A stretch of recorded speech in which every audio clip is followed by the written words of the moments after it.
That is the core thing in a marriage. Yeah. Without it, there's no marriage. There's no It's marriage. like just two people cohabiting. And so when it comes to bribing, I think that is a far-fetched thing. Yeah. And it shows there's a very big problem because that is not a marriage. Okay. There's no difference between a man who is bribing a wife to have his right and somebody who is out there who is going for any other lady in the streets. Two-way.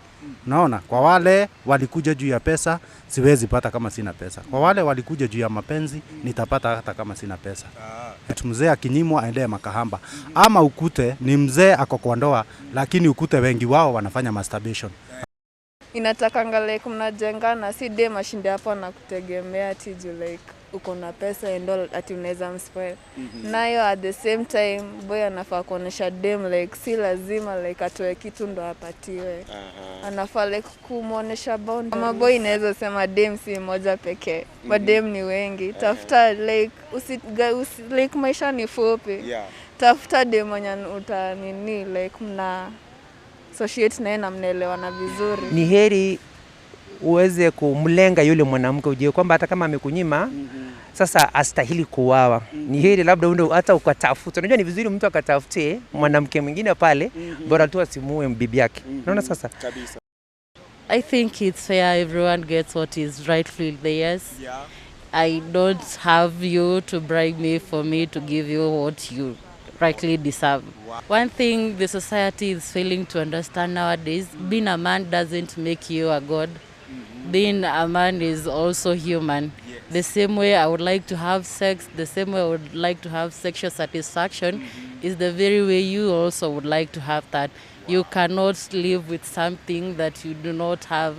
And if I'm not giving that to you, why won't you go out and look for that? And it's not like I have to stone you for that. I have to understand why you went out for that. And if I'm the reason, I would rectify on that.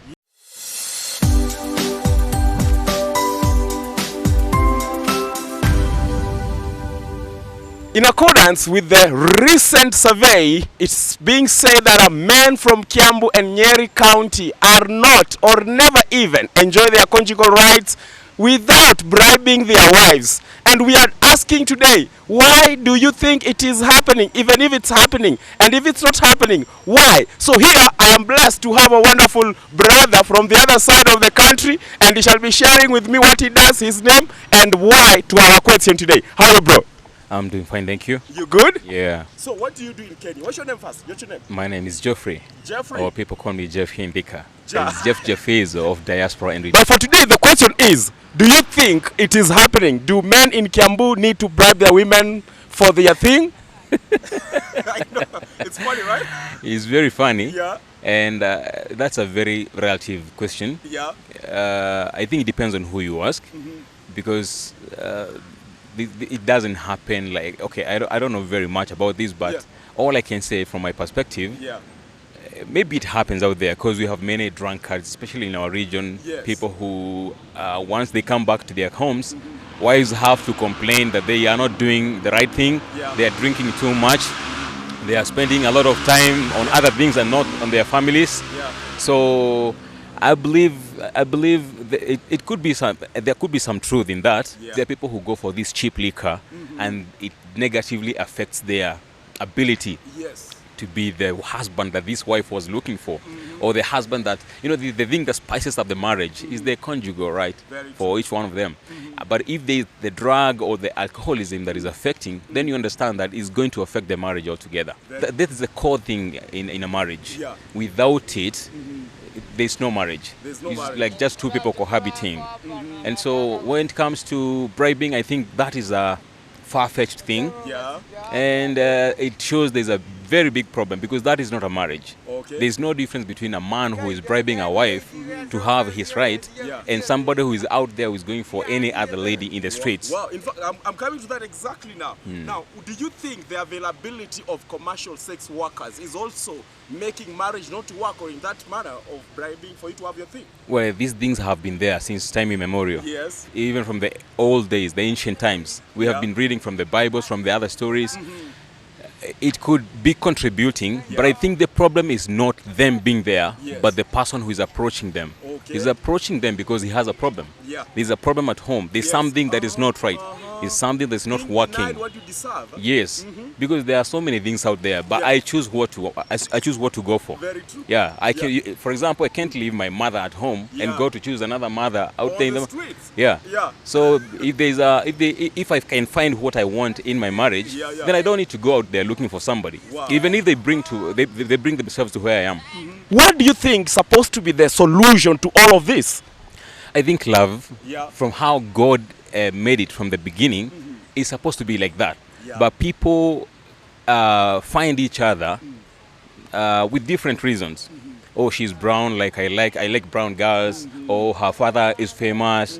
Or her father has this job. Or maybe she can get a job in US and maybe we'll go together. Or maybe you made her pregnant and you have to marry. There's this thing called shotgun wedding. Yes. You had to marry them because Shotgun wedding. A shotgun is pointed at you because you impregnated the lady and you have to marry her. Yeah. So that is what is called shotgun wedding. So maybe that was the reason why they got married. Yeah. If the ingredient of marriage, or if the reason why you got married is not pure love, Yeah.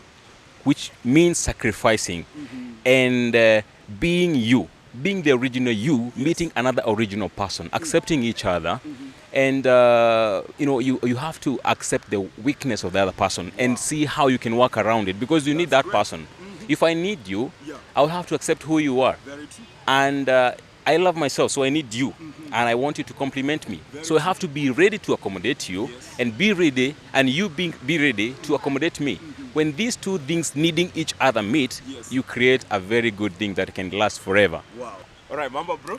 Poa sana Uko fiti? kabisa. Sasa mimi naitwa Philip McLeod kutoka 3T TV. Okay. Na kumekuwa na survey juzi inasema ya kwamba wanaume wa Kiambu na wanaume wa Nyeri lazima wahonge wake zao ndio wawapatie haki yao ya kindoa ama ya kitandani.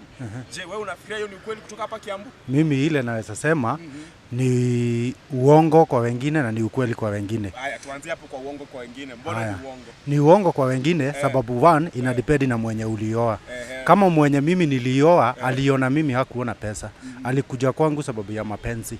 Alikuja tuanze mahali tutaanza ndio tuendelee tukiwa pamoja. Huyo si lazima nimpatie pesa ndio nipate conjugal rights zangu. Haya, kuna wale wengine itakuwa ni ukweli.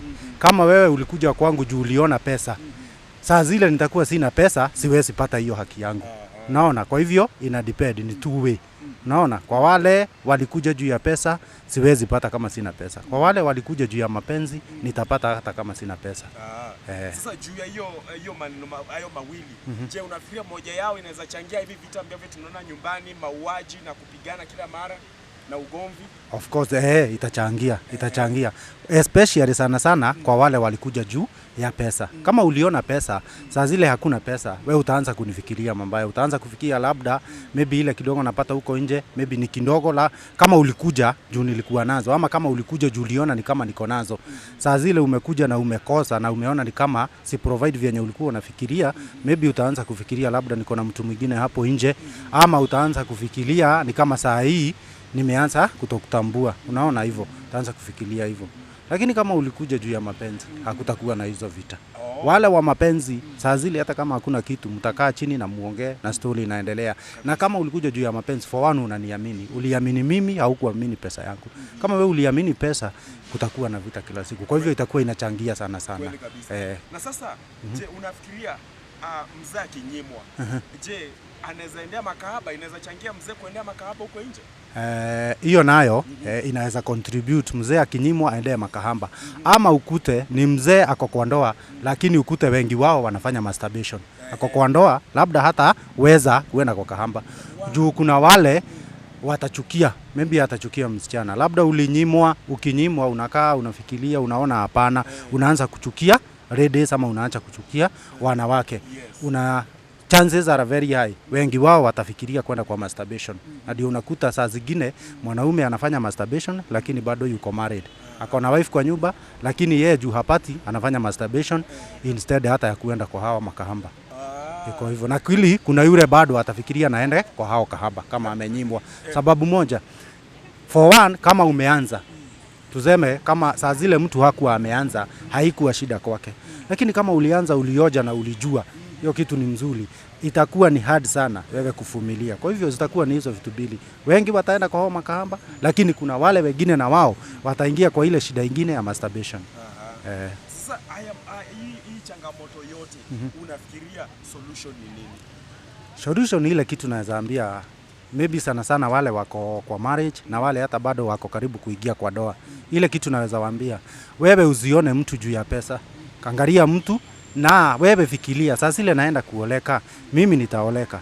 Nikioleka sioleki tu nipewe, naoleka pia mimi nipeane. Kama ulioleka wewe upeane ama uchangie kwa doa, hakutakuwa na shida. Kwa hivyo usiende kwa doa juu ya pesa, enda kwa doa ndio msaidiane. Enda kwa doa ukifikiria vyenye unaweza ni change, vyenye unaweza change mwenzako, vyenye unaweza pia wewe provide kwa hiyo nyumba. Usiende tu ndio uprovidiwe.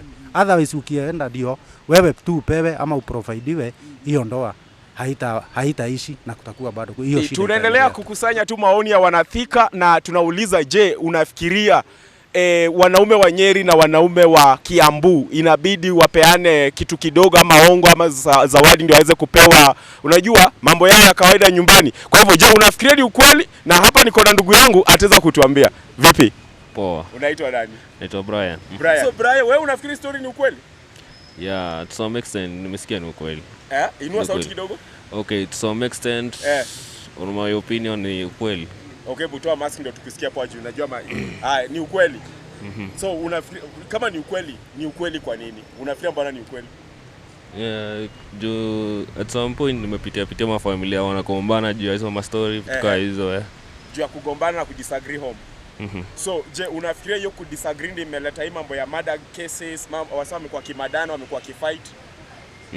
So mzaya kijimwa vita mbaya sana. Je, unafikiria mzaya kileta ngori amenyimwa alafu alete ngori, unafikiria the same inaweza fanya mzaya ndio hawa si tunanga huko tunaita makahaba?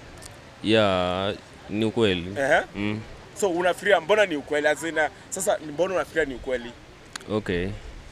Unajua mzaya akifanywa hivyo unajua anaona huko nje juu huko wamesoea. Huko nje ziko.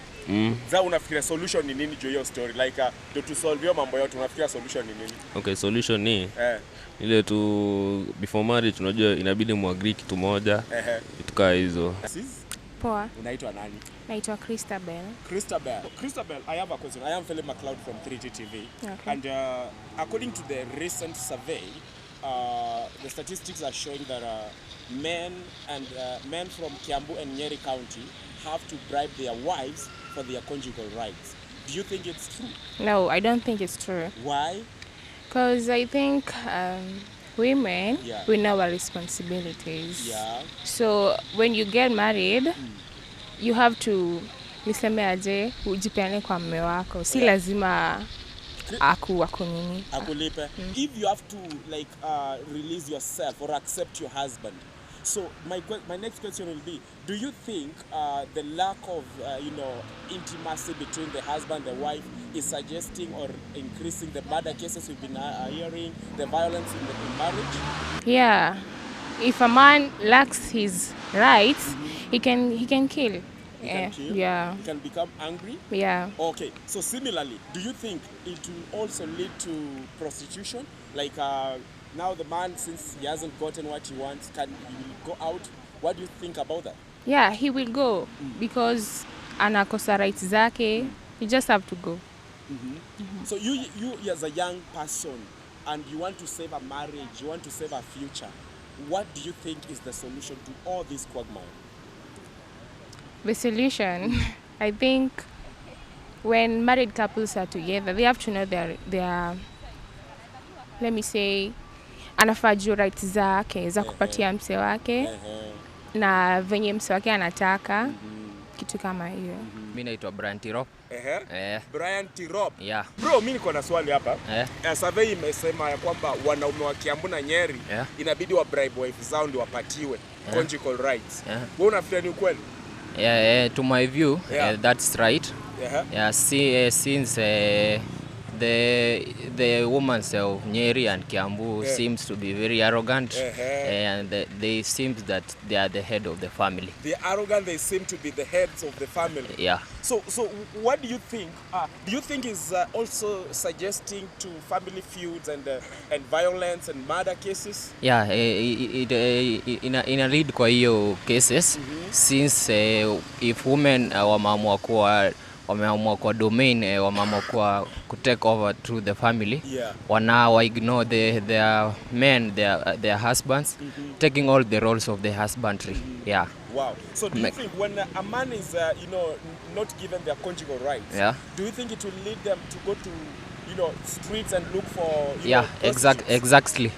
Since as it was said in the Bible, go and multiply and feed the heart, and it's in the Bible, and to go and multiply, that is one of the conjugal rights must apply there to men. So what do you think is the solution to all these problems? To all this problem, I could tell the Kiambu and Nyeri ladies or the women that they should just have respect and discipline to their men or their husbands as they are the head of the family.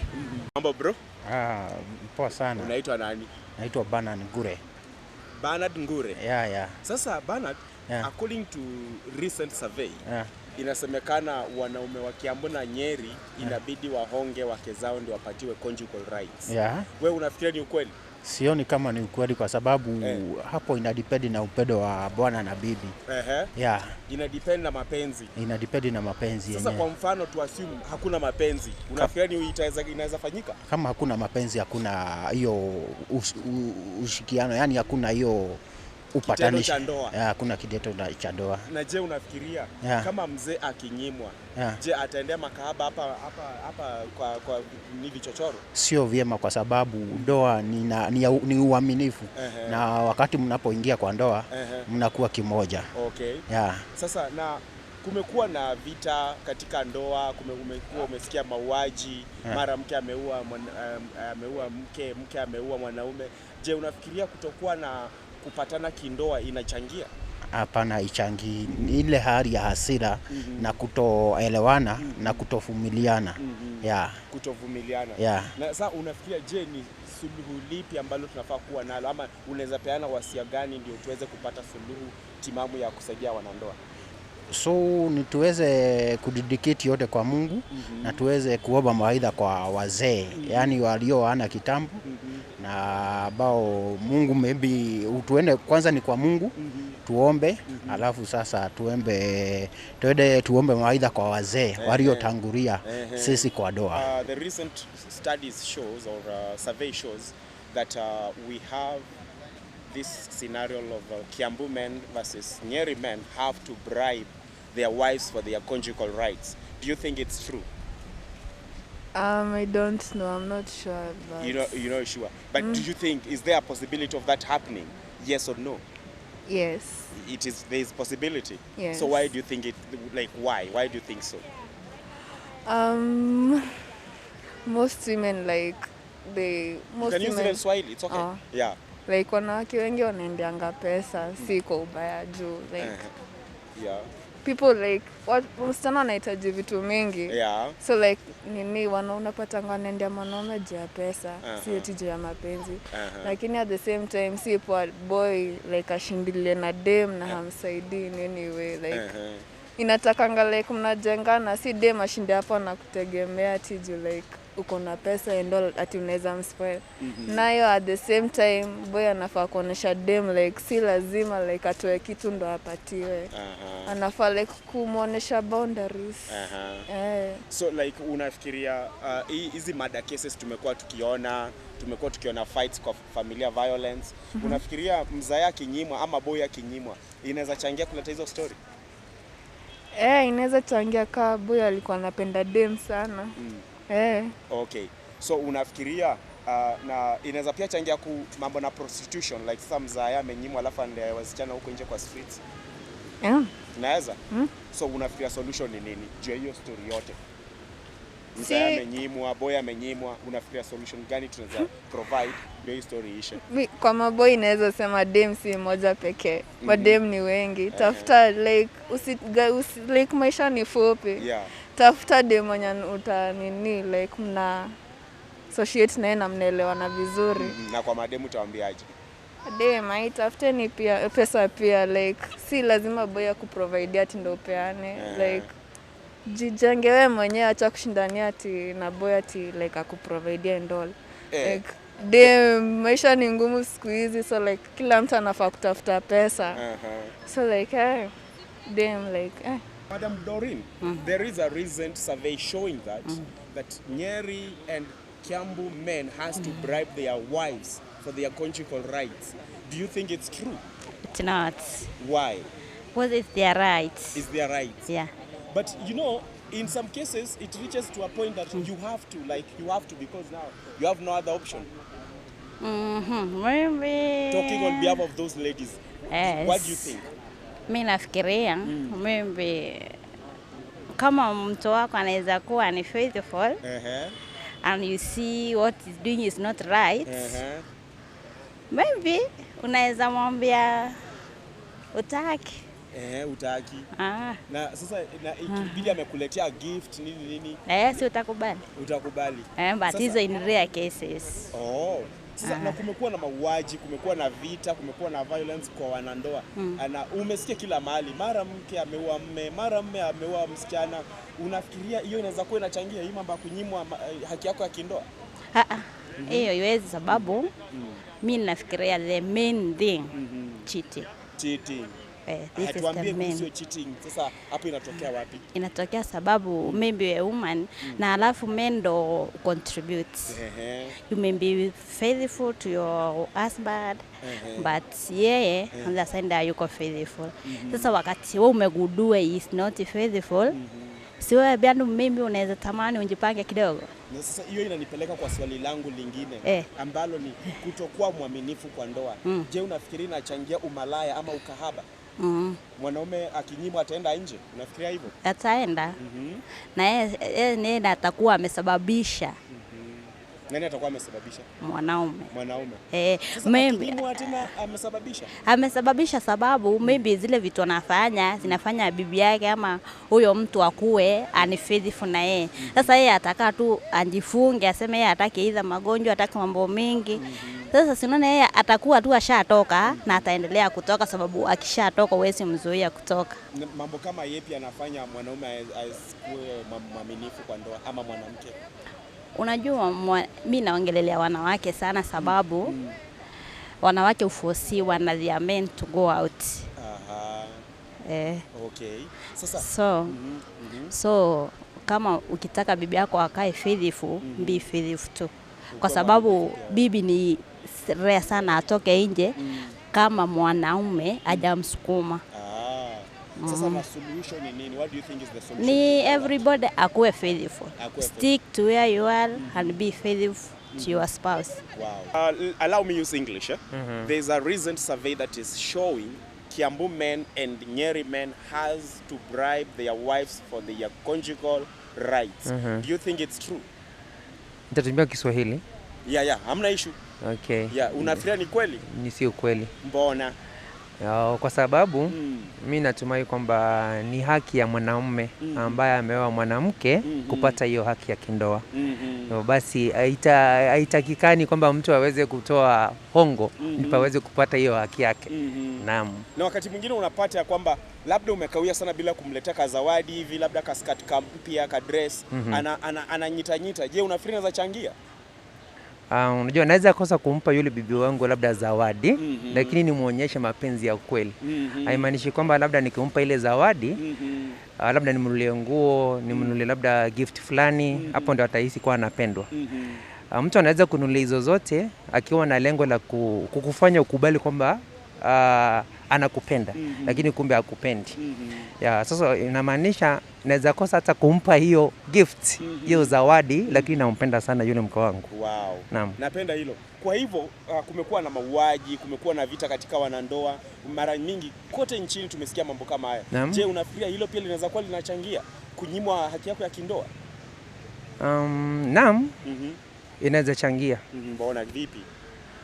Kwa sababu kuna kule mwanaume anakuwa jealousy. Kwa mfano labda akijua kwamba labda amenyimwa hiyo haki yake ya ndoa, atahisi kwamba labda huenda kuna vile anagawa huko nje. Naona sasa anagawia wanawake wengine ama wanaume wengine na kadhalika. Sasa hiyo itambidi anaweza kuwa anahisi ile ule wivu ndani yake, alafu anaweza huwa mtu. Naam. Na je, unafikiria mwanaume akinyimwa, je, anaweza ingilia mambo ya kikahaba kwenda labda vichochoroni kufanya ukahaba? Naam. Inachangia pakubwa. Mbona lakini? Kwa sababu unajua kuna ile mtu akifanya kitu fulani, mimi naweza revenge kufanya kitu fulani pia. Kwa mfano nikisikia kwa mfano mwanamke wangu anaenda nje ya ndoa, nitakuwa zile hisia nami nifanye hivyo, ndipo ni feel justified sasa kwamba hata kama ameninyima pia nafanya. Umeridhishwa.